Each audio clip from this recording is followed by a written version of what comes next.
Nostalgia. That melancholic feeling you get when you look back on your past. That wistful feeling you get playing a game you haven't played since you were 8, or watching that movie you made your parents put on every day for a month. An old photo of you and your friends from high school, watching some old YouTube videos, revisiting a childhood bookstore, or remembering an inside joke that you can't even recall where it started. Something about looking back on our past with a mix of happiness and a tinge of sadness seems to fascinate us. And media uses it all the time to make us laugh, smile, cry, and sometimes to scare the living shit out of us. For a long time now, the 80s and 90s have been the shorthand for creators trying to bring nostalgic feelings to their audience. The PS1 horror style, creating games that purposefully reproduce the look and feel of the original survival horror games of the PS1 era, and the 80s horror revival scene has never been stronger. For a while there, it seemed like the most surefire way to make a successful horror flick was to copy Stranger Things and set it in the 80s. And of course, there's the analog horror scene, creators using the warping static of VHS tapes to bring up memories of watching the Blair Witch Project or The Ring, and telling their own unique stories. From Five Nights at Freddy's to otherworldly aliens, analog horror has taken over the internet horror scene, with some of the biggest creators blowing up because of their respective takes on it. Most recently, Martin Walls with the Walton Files and Alex Kister with the Mandela Catalog. The genre has cemented itself in the cultural zeitgeist, almost to a fault. Some portions of the audience have begun to resent the analog horror formula and aesthetic. They're looking for something new. And as time moves on, older generations grow up and become creators. And with that, their nostalgic memories start to take the spotlight.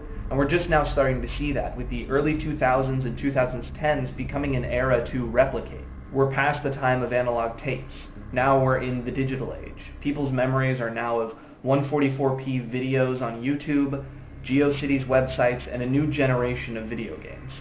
Nostalgia has a new face. And what we're going to do in this video is talk about 4 series that follow in those footsteps. We're going to cover them individually first, and then we're going to see if maybe we can come up with a way that they're all sort of connected and what they mean for the future of horror online. We're not talking analog horror anymore. A term I've seen used around a lot that I like is digital horror. Let me introduce you to these series really quick.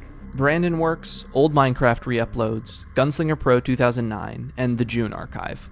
Each of these series take on a different piece of media from the 2000s to 2010s era. Each combines nostalgia and horror in distinct ways, but we're gonna find a lot of overlaps regardless. They may not be the only ones in their niche, but as far as I've seen, they're the best in their niche. Old Minecraft Re-Uploads, as you may have guessed, takes on the Minecraft alphas, Brandon Works, a bygone era of Roblox, Gunslinger Pro, the early era of Gmod animations, and the June Archives, the grave of Flipnote Studio and Flipnote Hatena. Really quick, I want to thank a friend who wishes to remain anonymous. This friend helped write portions of this video, mainly this first series, and that was incredibly helpful. A lot of the ideas that are in this video came from discussions with that friend as well. And with that, thank you, let's move into the first series.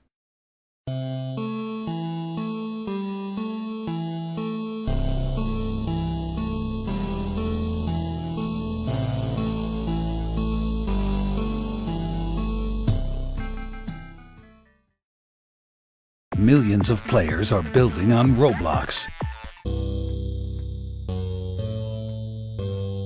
In the 2010s, multiplayer computer games began to take up a much more prominent role. Rather than competing with other pubescent teenagers in competitions for who could get the most grounded after overheard COD shouting matches, one company sought to create a kid-friendly space for preteens to play games, make friends, build worlds, and most importantly, spend their parents' money on Robux. Roblox was co-founded by David Baszucki and Eric Cassell in 2004, and first went live in 2006. With a somewhat Lego-esque design, Roblox allowed its users to build their own games out of blocks and various free presets, but also allowed use of an easy scripting language, Lua, which opened the door to more advanced uses of the Roblox Studio engine. This type of game was really unprecedented. Sure, there was Blockland, but in the 2010s, Roblox began to dominate the scene due to the creativity and flexibility of its engine. Not only was Roblox a place to create and play games, but it was a social community, a place to make lasting friendships. It focused on more collaboration, or building creations together, and unlike more adversarial PvP games of the era, this format was far more conducive for forming bonds with other kids on the platform. But these types of childhood online friendships aren't always permanent. If you had the experience of forming friendships online, you might have run across some people who you forged some lasting experiences with.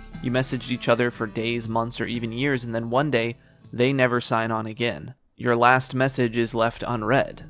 Do you ever wonder what happened to these people? Did they just get bored? Did something more sinister happen to them? What if, when you went back onto your old account to sample a bit of still cellophane-wrapped 2010s gaming nostalgia, you noticed there were clues left behind in the artifacts they left on the platform?